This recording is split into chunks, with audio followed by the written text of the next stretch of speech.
Well, good morning. I think this is the first session, right, for all of you, so we're kind of kicking it off here together. So I'm grateful to be with you. My name is Avonte Jackson, as she mentioned, and yes, I am from Washington State, or that's where I live now. I'm from Michigan originally. We got some Washington. Where are you guys from? I used to live in Vancouver. We need to connect. Yeah, we lived in Vancouver for many years. Had a kid born there. So awesome. So the official title for this session is Empowering Growth, Professional and Spiritual Impact of Delegating a Responsibility. If I had a possibility of adding to that title, I would call it Leading by Letting Go. So we're going to kind of play off those themes today. One thing you can do, if you scan this QR code, that's going to give you all the slides. It's a Canva presentation, so that will give you access to the slides. So you can go ahead and do that. So while you're doing that, I'll just give you a little bit of a background. From the time that I actually submitted the proposal for this presentation till now, it has been live the lesson. I mean, I have been living this lesson even before this, but seriously over the last year or so. And so this presentation is a little bit of a personal journal. It's a little bit of my struggle and the accomplishments we've had over that time. To give you a little background, Grace Clinic was founded 23 years ago. I've been there 10 years. My first role was clinic director, very hands-on position. Volunteer management systems and donor management systems, and the whole recruitment process with our volunteers. We have a ratio at this point of like 20-to-1 in terms of volunteers to staff. So that whole volunteer coordination process is big. And so I was very hands-on in all of that. I really involved in the medical side of our clinic. We do medical, dental, and mental health services. But on the medical side, I was just in there. I'm scanning records, and I've worked in reception. I mean, so my role was very, very hands-on. We had a wake-up call a couple of years ago with our volunteer CEO, he's volunteer, but I used to tease him, like, I don't think he knows he's volunteer. He's working like 40 hours a week. But it was really interesting to think about what would happen to him, and thinking about our sustainability. When you have someone who's in a key role like that, what happens if they all of a sudden aren't able to do that role anymore? So we had to make some shifts. So a lot of what we're doing around delegating is it's required. It's mandatory. We don't have a choice of how we're going to do this. So I'm going to give you my little personal journal here about how we have incorporated this, the impact of it, the spiritual growth aspect of it, the discipleship parts of it. So I want you to just take 30 seconds and just share with someone around you. What brought you here today? I know what brought me here to this point. So I would like to hear a little bit, like just share really quickly, just 30 seconds. Just share with your neighbor what brought you here today.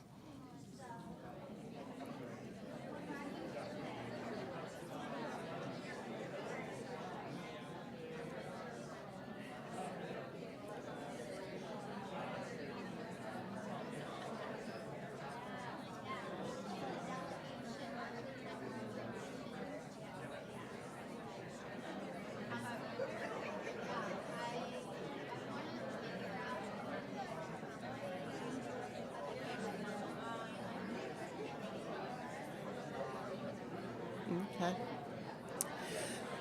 All right. It's always dangerous to let the audience start talking to each other. The question is, can you get them back? So hopefully you've had a chance to kind of talk a little bit about what brought you to this presentation today. I did do a poll. Are you guys using the Hoover app? Yeah, I was introduced to it last time, but I'm kind of getting more into it this year. So I did a poll on the Hoover app, and the question I asked was, what do you think of delegating? And what word comes to mind when you think of it? And so these are some of the words that people popped up when they think about the whole idea of delegating responsibilities. It's the idea of letting go, of sharing, stewardship, passing it off. I love that integrity is included. We're going to talk about that a little bit. My word was necessary, that it is necessary. Purposeful and teamwork came up a couple times. but I really love this person right here.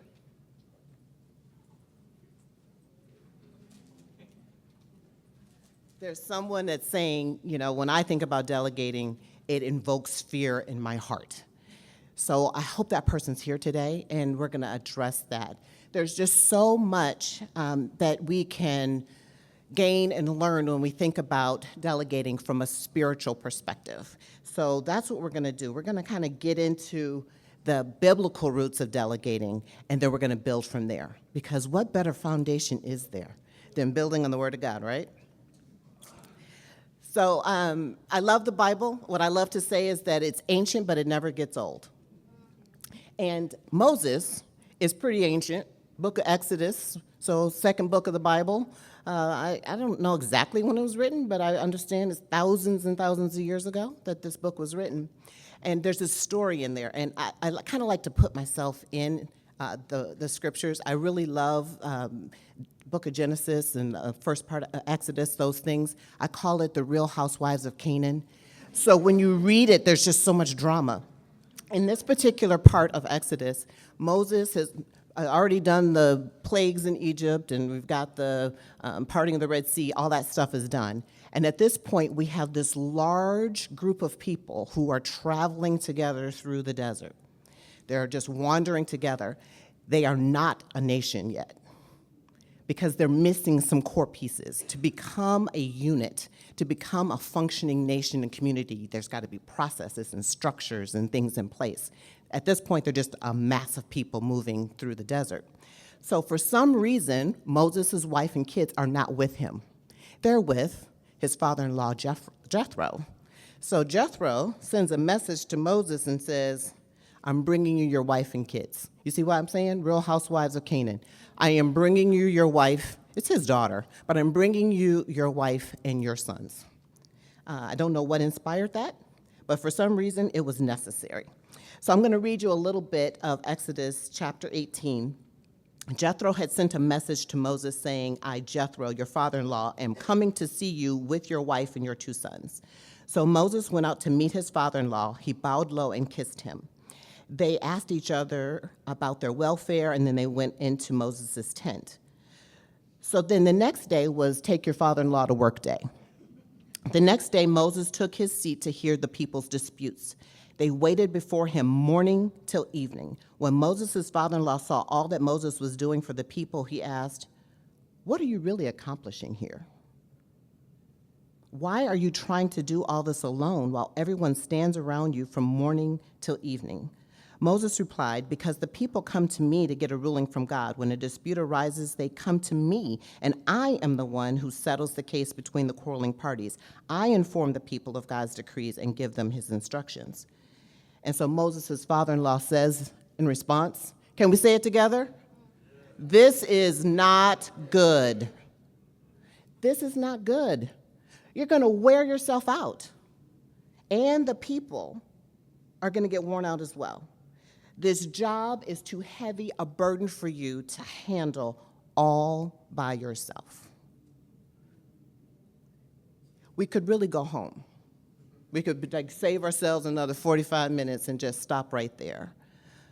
The thing I love about this whole exchange is that Jethro he's looking at him and he's giving it fresh eyes. You ever have that happen? Somebody looks at your situation and they're like, wait a minute, why are you doing it like that? And you're just in it. You're just, I tell people like a duck, on the top you look like you're smoothly swimming along and underneath your feet are going, right? So there's Moses. But Jethro does not just leave it at pointing out the problem. He also gives them a solution. So let's read a little bit more. Now listen to me and let me give you a word of advice, and may God be with you. You should continue to be the people's representative before God, bringing their disputes to him. Teach them God's decrees and give them his instructions. Show them how to conduct their lives. But select from all the people some capable, honest men who fear God and hate bribes. Goes back to that integrity in the word cloud. Appoint them as leaders over groups of 1,000, 100, 50, and 10. They should always be available to solve the people's common disputes, but have them bring the major cases to you. Let the leaders decide the smaller matters themselves. They will help you carry the load, making the task easier for you. If you follow this advice, and if God commands you to do so, then you will be able to endure the pressures, and all these people will go home in peace. You will endure, and the people will go in peace. That sounds like a pretty good solution right there, right? Yeah. Do any of you ever feel like the bottleneck? Like all these things are flowing into you, and they just are stuck right here. You got all these different things that people want from you, and you can't move them through fast enough. Yeah, that's where Moses was, and Jethro gave him a solution. What I love about Scripture is how consistent it is. So here we have Jethro giving advice to Moses on his issue, and if we jump over to the New Testament and look at the book of Acts, we got a different problem, but it's the same solution. In this particular case, Jesus has ascended to heaven. He has left his disciples to carry on the gospel message. They are growing rapidly, all that growth that happens in the early part of the book of Acts and all the way through. In Acts, I believe Acts 6, I'll read to you a little bit there. As the believers rapidly multiplied, there were rumblings of discontent. The Greek-speaking believers complained about the Hebrew-speaking believers, saying that their widows were being discriminated against in the daily distribution of food. That's a whole issue right there, but that's not what we're talking about today. We're going to talk about delegating. So the 12 called a meeting of all the believers. They said, we apostles should spend our time teaching the word of God, not running a food program. Now, I'm sure they were not denigrating the food program. People have to eat. They understood that. Their point was who should be administering this program. We've been entrusted with the gospel as teachers and apostles, and we're supposed to be sharing this gospel, but we're worrying about making sure all the people get fed. So they came up with the same solution. It's delegating. Select 7 brothers who are well respected and full of the Spirit and of wisdom. We will give them this responsibility. Then we apostles can spend our time in prayer and teaching the word. Everyone liked this idea, and they chose 7 men, including Stephen. And these 7 were presented to the apostles, who prayed for them. They laid their hands on them and commissioned them, and God's message continued to spread. The number of believers greatly increased in Jerusalem, and many of the Jewish priests were converted as well. So they came up with this solution, which is delegating. So now they can go off and teach the word and minister to the people directly, and they can minister to the people by providing them food. Delegating is biblical. It is a very biblical concept. It really is. So I'm going to do a quick poll. Let's think back to Moses for a second. He gave a lot of different reasons for why he wouldn't delegate. It's my job, they're counting on me, there's no one else that can do it, I'm the one that has the knowledge to get it all done. This is how we've been doing it. If you scanned the Canva slides when we came in early, you can scan them again here. If you go to the slide, you can just select one and it'll give us some results. Like, any of those resonating with you as the reasons? So what do you think? Or is it something else? When you think about delegating, and if you want to throw out some answers too, you can do that as well. When you think about delegating, what is your reason for not doing so? Any thoughts?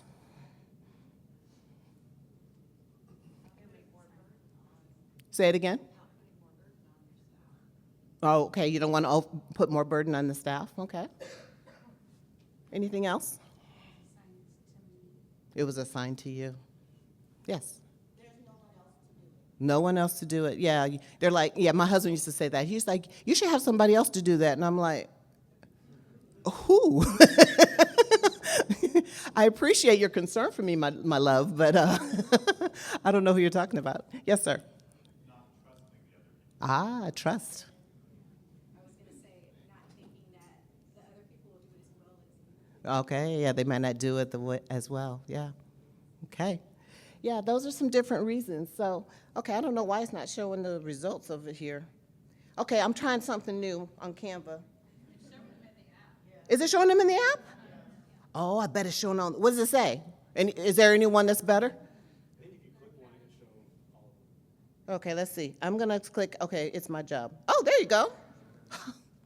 Tech support in the front. I love it. Okay. I have the knowledge. There's no one else to do it. So those, and they're counting on me. It's kind of evenly split between those, and then it's my job. Yeah. Okay. Very cool. Very good. All right. Well, let's talk about a point in time where I came very committed to delegating. So those of you who are from Washington State, this is Wenatchee. Wenatchee, Washington is a beautiful area. I went to a leadership retreat there. There's a program in our community and many communities across the country. It's called Leadership Tri-Cities in our area, but there's Leadership Dallas and there's Leadership Pittsburgh. It's a 10-month leadership development program. You do a deep dive on your community and getting connected with the various industries and things in your community, and then you also go through some leadership training. So we kicked off our class 27. Okay, and if you know anybody from leadership programs, they're supposed to say, best class ever. Okay, so class 27, best class ever. Okay, so this is our best class ever. And they started off by training us on this retreat in Wenatchee, which again is beautiful. But we did a lot of leadership development. The program they used to train us was called Personify Leadership. Has anyone heard of Personify Leadership before?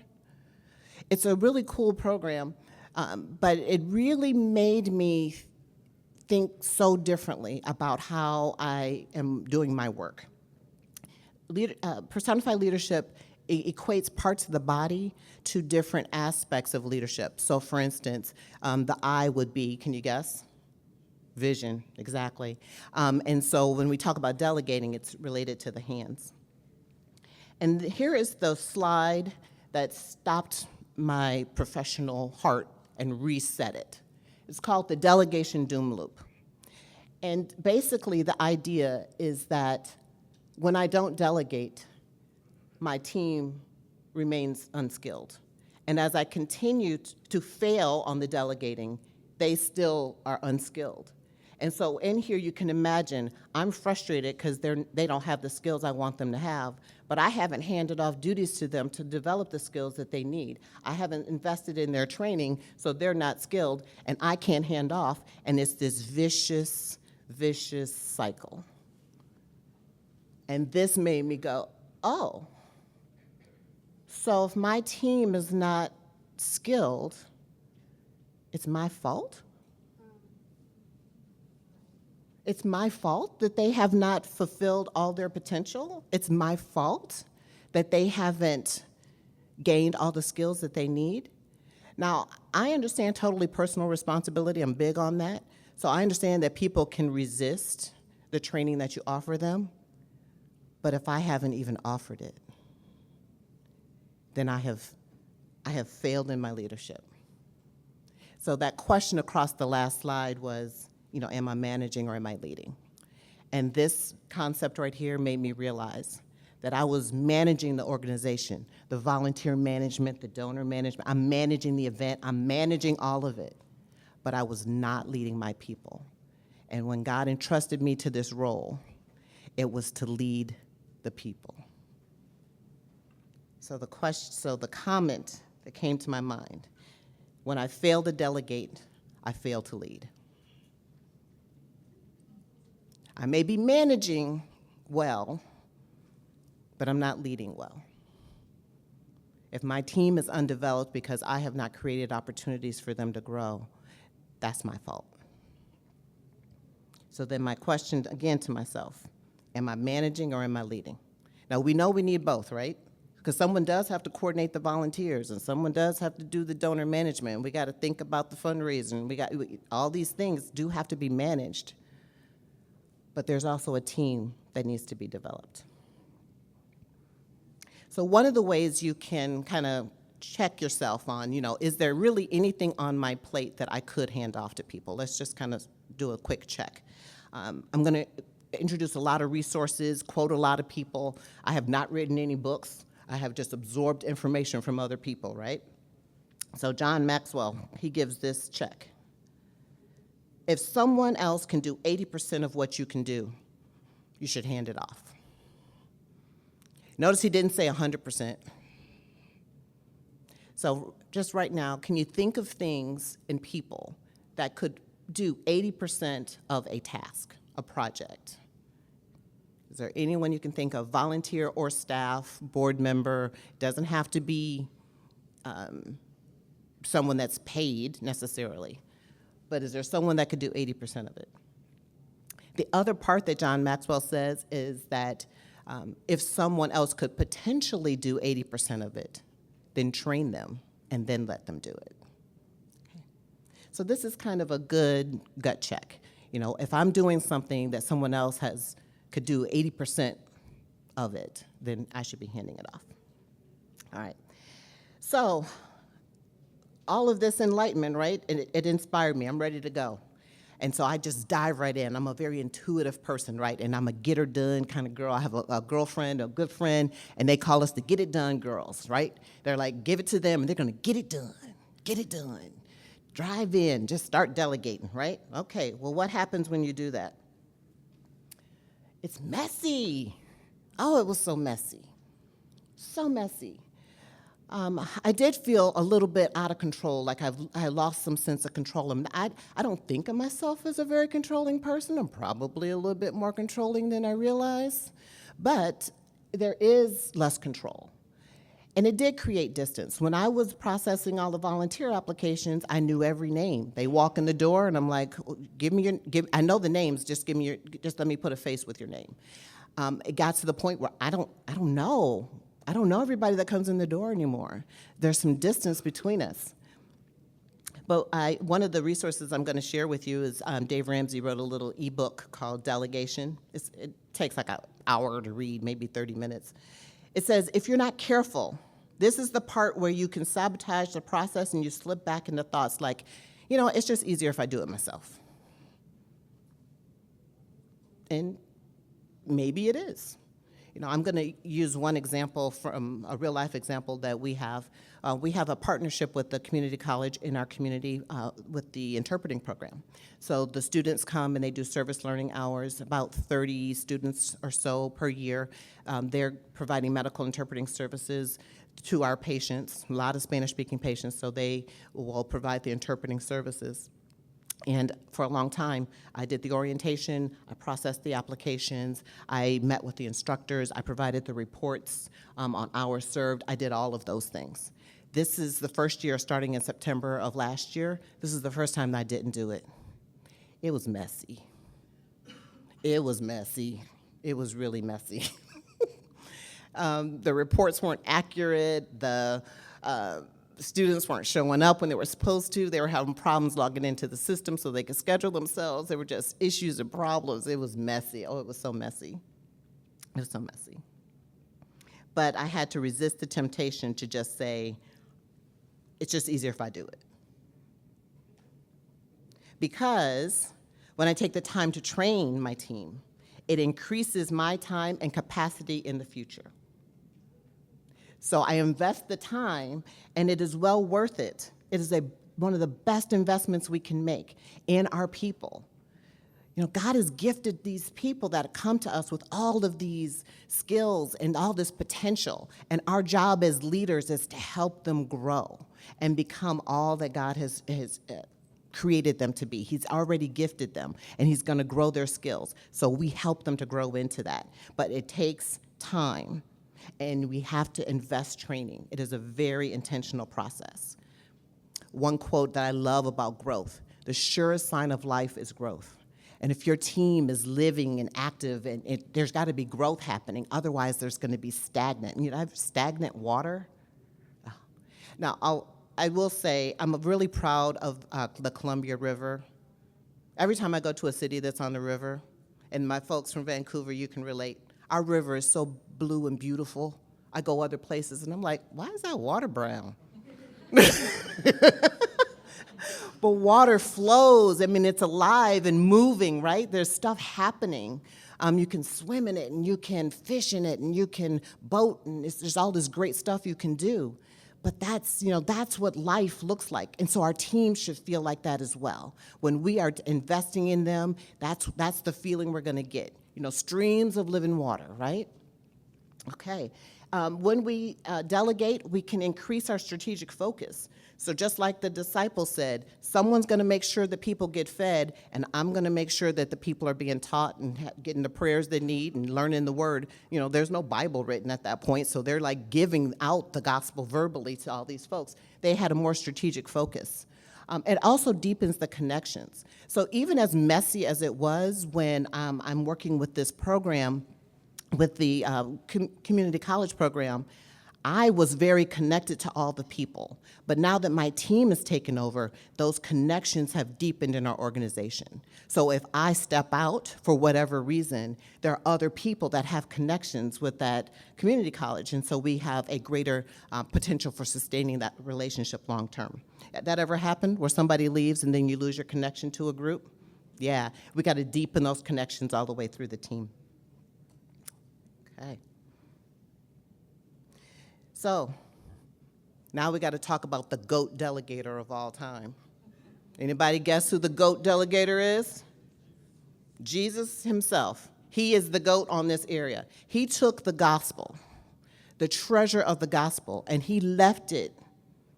At first he was going to leave it with 12 people, but we all know what happened to one, right? So he left it with 11 people. And he said, go and make disciples of all nations. Fishermen, you're now going to be the cornerstone, the rock of the church. Go and make disciples. Baptize them. Teach them. I know you were fishing a few years ago, but now you're going to go and you're going to make disciples. Is this not the GOAT move of delegating? And one of you you're a tax collector. Nobody even likes you, but you're still, you're going to go and you're going to make disciples. And Jesus said, I've given you an example to follow. Do as I have done to you. Now that you know these things, God will bless you for doing them. And how did he achieve this? He shared his authority with them. He gave power to his people. That's how they were able to take the gospel and spread it all over the world and through time, so that here today we are still following these principles. There was accountability. And if we've read those stories in the book of Acts where people told lies and they fell over dead right after they said it, there was accountability, right? But there was communication and teamwork. That's where all those letters were written to all. That's why we're reading the New Testament now. These letters were written to all these churches. There was communication. They worked together. They lived together. Acts 2 is a beautiful example of community. So this delegating has so many benefits. It is worth the investment. It is worth the time that goes into it, the energy, the effort that we have to put into it. It's well worth it. So let's pause for a moment. Any thoughts, questions that any of you may have that you would want to share at this point? Just take a moment to breathe in all the biblical foundations of delegating. Yeah. So the question was, you already have a lot on your plate and you delegate, and then there's all this messiness and other things that go in. How do you feel like you can even manage the delegation process? Am I capturing this well? Okay, yeah. So I already have a lot on my plate, and now I'm going to add more because I'm going to delegate to somebody, and it's going to get messy, and I got to train them and all this stuff. So the question is, what are my thoughts on that? My thoughts are, just again, going back to the biblical foundation, it would have been much easier for Jesus to just do it.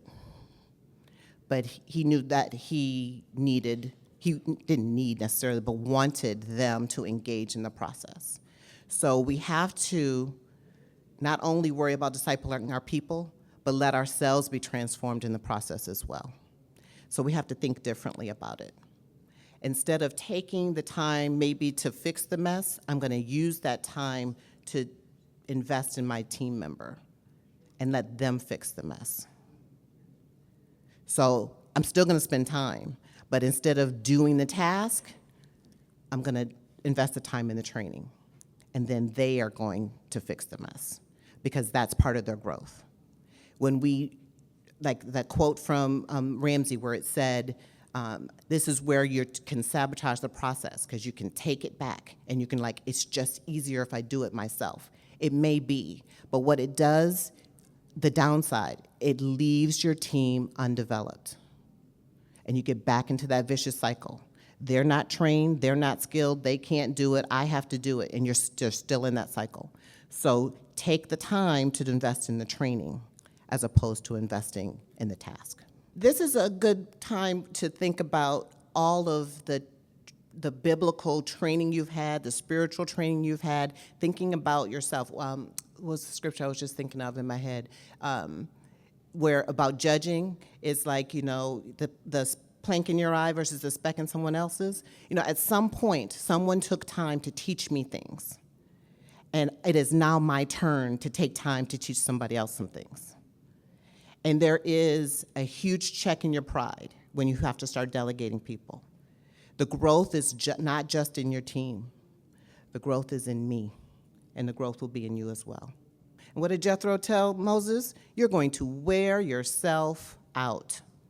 And then, what good is that? Like on the plane when they say, put the mask on yourself and then try to put it on other people. This is a good example of that. What I would say is, the one thing I will point out here is, it took a while to build up the administrative side of our effort because it is real that when you're in a small organization and you look to see who you can hand things off to and there really isn't anyone there. So over time, we've had to grow our team, and so that has made a difference. So I think we might get to that a little bit in the rest of the conversation, but we can also talk a little bit more. Okay, so we're going to shift gears a little bit. So we've talked about the biblical foundations. We've talked about some of the benefits and challenges. So now we're going to talk about systems. And the reason we're going to talk about that is inspired by this book that I read. Anybody read Atomic Habits? Yeah. It's probably time for me to read it again.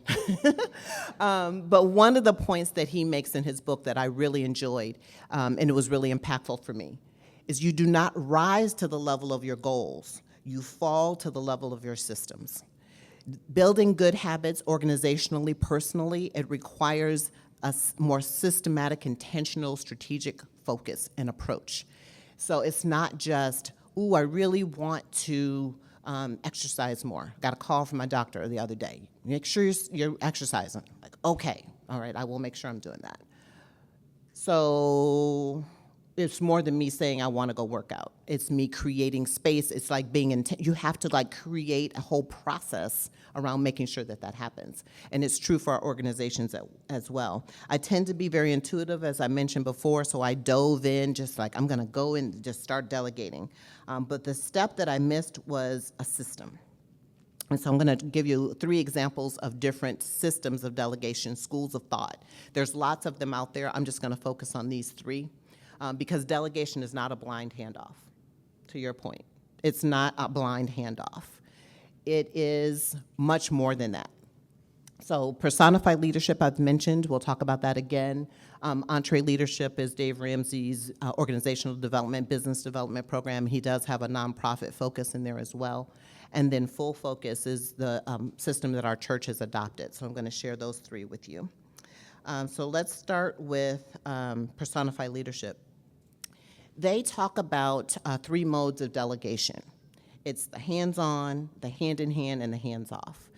What I've learned about delegating by looking at these systems is that the language is important so that when you're communicating with your team, everybody's on the same page. If I say this is a hands-on project, meaning I'm going to be involved with it as the executive director, they don't get confused and think it's a hands-off project and they run off and go do whatever, and I come back and I'm like, well, why did you do that? Because I didn't communicate clearly up front the expectations. So the language is important in terms of communicating.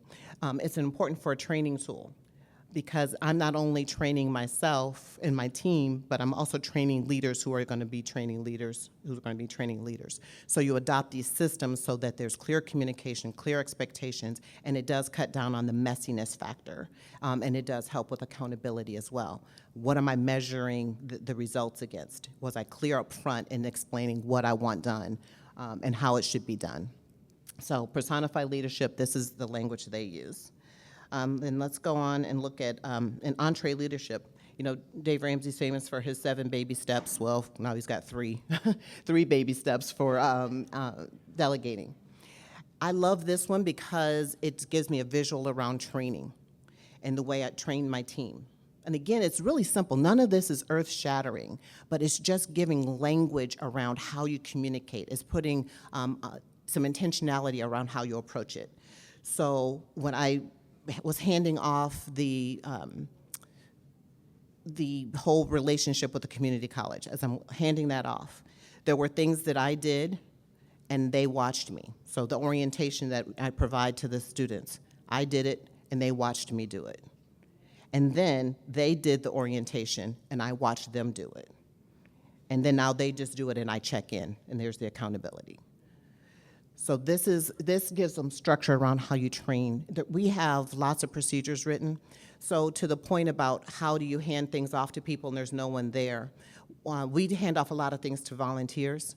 So we invested a lot of time in documenting procedures, very simple processes. So donor data entry, or processing a volunteer application, scanning medical records. Some of these really kind of repetitive tasks, we have a whole detailed procedure written. So if someone says, I can come help at the clinic for a couple of hours, they come in and we can give them some procedures that allow them to be successful immediately. It's a step-by-step process. I'm gonna sit with you, we're gonna do this together for about 15 minutes, I'm gonna watch you do it for about 5 minutes, and then I'm gonna go to my office and work, and you're gonna come check in with me when you have questions.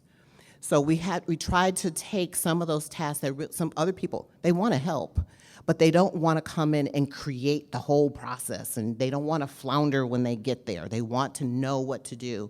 So some of those kinds of really simple tasks that we could easily document, we did that, and that was one of the ways that we accomplished building our team. The last one I want to spend a little bit more time on. This is one that's new to me, this full focus. Full focus is a whole consulting program, a whole big company. Michael Hyatt is the leader of that organization.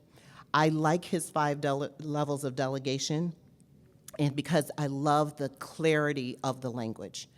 There's level 1 delegation through level 5. Level 1 is you're gonna carry out my instructions. Like I just explained, you're coming to the clinic, you're gonna do some medical records, you're gonna follow every single instruction that I've written down for you. You're not gonna deviate from that. So that's a level 1 kind of task. Level 2 is a research and report. So you're gonna go off, you're gonna do the research, you're gonna come back and report to me, we're gonna talk about it, and then I'll make some decisions. Level 3 is research and recommend. So you're gonna research it, you're gonna digest the information, come back and make recommendations to me, and then we'll make our decision. Level 4, decide and inform. You're gonna research it, you're gonna figure it out, you're gonna make some decisions, then you're gonna come back and inform me of what approach we're taking. And level 5 is you're just gonna run with it. You're just gonna take, and I don't need you to check in. So thinking back to the biblical foundations of it, one of the things that Jethro said to Moses was, make sure that you have found people who will not accept a bribe. There's integrity. It talked in the book of Acts, it talked about people of character, full of the wisdom and the spirit. So this is important because you're going to increasingly delegate these responsibilities to them, and it's gonna build trust. But the trust is gonna come because they are accountable for their actions. Their integrity is strong, and they are competent and skilled because we've trained them. So then you can increasingly release it. One of the visuals in the delegation book that I read, the Ramsey book, he talked about the idea of a rope. And so you're both holding an end of the rope. And so slowly over time, you let out more rope, right? So the distance between you and that person can grow. but it's slowly over time, you're releasing more and more responsibility to them. It's not like in some cases I've done where I'm like, here, it's not dumping. Here, take this and go. Some people can do that. But other people, you got to take time, and it's a slow release. Like, yeah, we work in medical field, extended release medication, right? It works over time. Same thing with delegating. Okay. All right, so these are just 3 of the systems that I have done some research on. The full focus one, I will tell you, once I started looking into it, I'm reading another book of theirs right now. I can't remember the exact title, but it's a whole process around how you free up your time. So because we are so worn down by things and not sleeping well and not eating correctly and not, all these things, how do we manage our time and become more productive by learning to do less? So there's a whole concept that goes around that. I mean, delegation could be a whole weekend conference, but we only have this time together. All right. So the result of all of this is, again, going back to Scripture. Whatever system we choose, our responsibility is to equip God's people to do His work, and that's how we build up the church. That's how we build up the body. Equipping is part of our job, not just the doing. And one of the mindset shifts that we have to make is that I have to do it versus I have to build a team and we are going to do it. And it's just a really important shift in thinking. Okay. All right. So let's pause here for a minute again. Thoughts, questions, concerns? If that person who circled fear as fear of delegating, fear is allayed a little bit. The question was, what do you do about those who resist taking on more responsibility? What I love about the passage in Exodus, the passage in Acts, the selection process was important. Deciding who was going to be the leader of thousands, the leader of hundreds, the leader of 50, leader of 10, that selection process was important. There were criteria incorporated into that part of it. Same with Acts. They had some qualities. They didn't just say, go find some people. They said, go find the right people. And that is really an issue. If you have inherited folks, that makes it harder. If you're hiring, then you can start looking for those people, or if you're recruiting volunteers, you can look for that and bring them in. But if you've inherited a team, it can be a challenge. So a couple things. I had one person on our team who was really resistant, and it just required a change completely. It just wasn't gonna. She wasn't gonna comply. So we had to work around her until she decided she didn't want to work there anymore. So that happens. That's just the reality of it. There are other people, and I find this most of the time, they are eager. They are eager for it. And if you've worked with people for a long time, and I'm decades into my career at this point, I can tell people who have had someone invest in them and mentor them, and I can tell people who have not. And I don't want any of our team members to go somewhere else, and other people are thinking, who was working with you? And how did they let you get away with this for so long? So I find that most people are eager for it. And I think even when you do it well, once you kind of really get it down, they don't even really know. I mean, it's not like, I am now delegating this to you, and, kind of this big pronouncement. It just becomes a natural flow of how things are happening, and it works out really well. If people who are, say they report to you and they're circumventing you to go to someone else, that's a culture issue, and there's some communication challenges. So what I would encourage in that, actually, we just did this. I'll point this out. We did try to do staff learnings as part of our staff meetings. We did one on gossip. And we did one on communication and toxic traits. So those are some of the things that I'd like to get out on the table. One of my mentors from years ago, she did this talk about undelivered messages. And what she talked about is when when you're in a meeting and you're sitting talking to somebody and everybody's like, oh yeah, that's good, that's gonna work, that's a good idea, yeah, that's great. And then you leave the room and then they start all the rumblings like, that's never gonna work. And you know why it's not gonna work? Let me tell you why that's not gonna work. And let me tell you this person, that, and da, da, da, da. Okay, so all of that might be helpful, but it's gotta get into the room, into the conversation in order for us to deal with it, instead of it all twittering around out there. So that is one of the challenges that we have on our team right now, is making sure that all the messages are, and the feedback is coming in a helpful way. So that's something culturally that needs to be addressed. And it's not just the person who's going above, but it's all the people who are going up to upper management. It's also them saying, you know what, we're going to not listen to this because you are out of order in how you're bringing this feedback. So it's got to be a whole change in the chain of command. A chain of command. So the first thing I'm going to tell you is, I know we've kind of started talking about this today, but there is another session on delegating at 4 o'clock today with Jocelyn Petaway from one of the clinics in Detroit.